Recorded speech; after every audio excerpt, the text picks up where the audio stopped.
Thank you for letting me sit in on your meeting. I had a few comments about what I observed. First, I'd like you guys had a well thought out agenda. Agendas are mandatory and very necessary to make sure you guys cover all the points you need covered during the meeting. It also gives each team member a chance to do pre-reading or study up on whatever items you need to study on prior to the meeting begin. I also like the agenda that you actually had an icebreaking session. The icebreaking session will let people relax a bit before the meeting to get ready for maybe possibly a long afternoon. Another thing about the agenda I liked, you guys actually included feedback about the previous project. That's very important. You guys actually track things that go well, things that go not so well during previous old projects. For things that go well, you can use that time to use that feedback to double down on whatever went well and make sure you use those steps during future projects.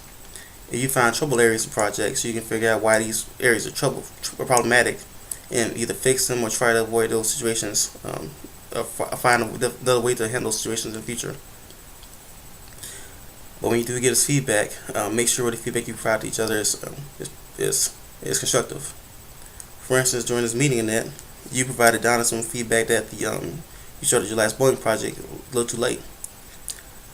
Maybe possibly a better way to say that is you might have needed some project management software or utilize a Gantt chart to make sure you guys stay on time.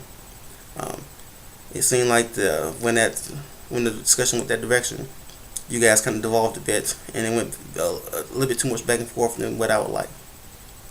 Tony, as a team leader, you need to make sure that you kind of keep an eye on that kind of thing and make sure that things are getting resolved within the group. Make sure that you're also any feedback is going back and forth is constructive. You don't try to avoid the conflict sometimes it needs to happen. And even in that situation, you didn't let beyond Net and between Net and John, no one else really got a chance to get the feedback on the project before you move on to the next item on your agenda.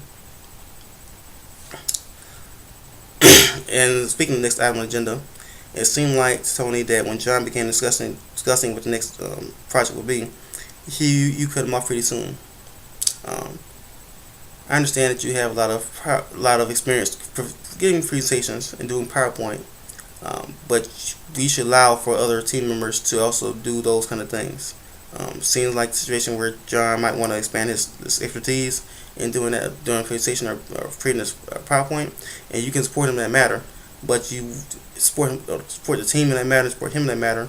But you just because you have the skill set does not necessarily mean that you have to do all the PowerPoints during the course of the program.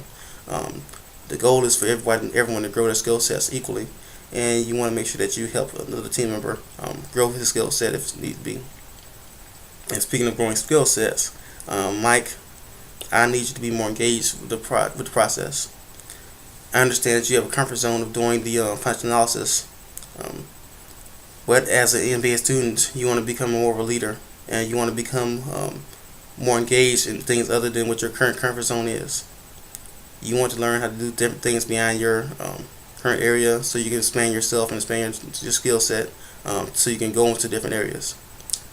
Sometimes sometimes it's easy to do things that are comfortable for you, but the real growth and the real benefit is going to be in learning things that you're not comfortable with now.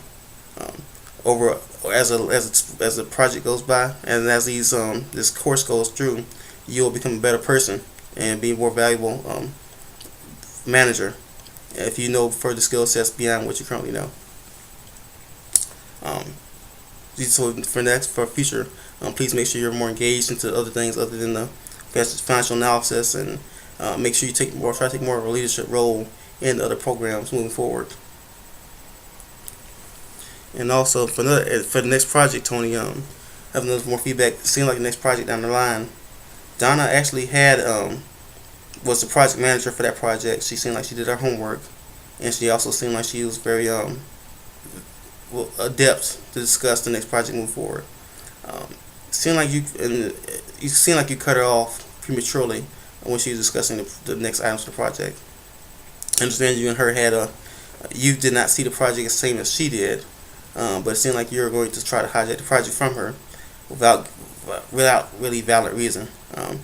Unfortunately, the other team members other than John did not properly read through the project to kind of let either you or her know which one's right. But my initial thought was, if she seems like she's been read through everything, and it seems like you guys had a pretty tight timeline for that project, I will go ahead and let her keep moving forward, compared to the current situation now where you pretty much put her on hold, and no one else has basically looked at the project enough to read, go with it or not. So be careful of a situation like that. When you find a project manager a certain project, you might want to have faith in your teammate to make sure that they look like they've read on everything. Let them move forward and keep going. And also, again, I must reiterate, if you have, for all the entire team, if you have an agenda, make sure you read up on the projects that are pertinent projects you're going to discuss during that meeting. You don't have situations where you have one team member who's read up on everything and no one else has read up anything. That's not fair, and it's probably not the best way to be productive as a well-functioning team. Another issue I saw during the meeting was with Sala. You did a pretty good job of trying to keep up the meeting minutes, but you need to make sure that you're actually involved in the meeting itself. The meeting minutes should be accurate, but you need to make sure you're actually involved in the meeting itself, and make sure that you're actually involved and know what's going on. It seems like you're having issues multitasking between taking minutes and actually being an active participant in the meeting. And we need to continue to work on that and make sure that you're actually getting what you need out the meeting, and getting information through and communicating to the other team members. One of the biggest issues I saw in the meeting is with Chris. During Donna's, when initially beginning of the meeting, when Donna was providing her feedback, Chris, you were continually on the phone the entire time, and at one point in time you just walked out the meeting room.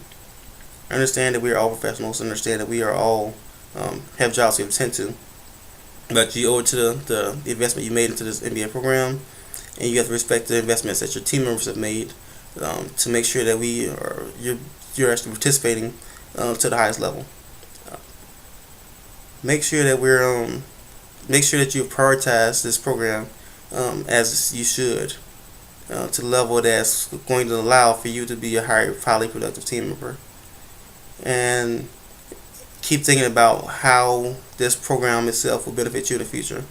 Understand that there's always fires to fight at work, and understand everybody has hectic schedules, but it's not fair for your team members if you're not at the meetings, or you're not at the meetings, or you clocked out, or just not paying attention when you're there.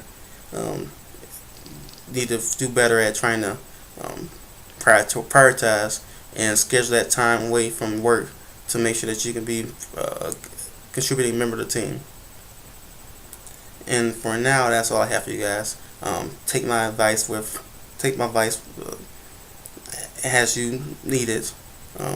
If you have any more feedback that you want from me, I'll be happy to give it to you. All right, thank you.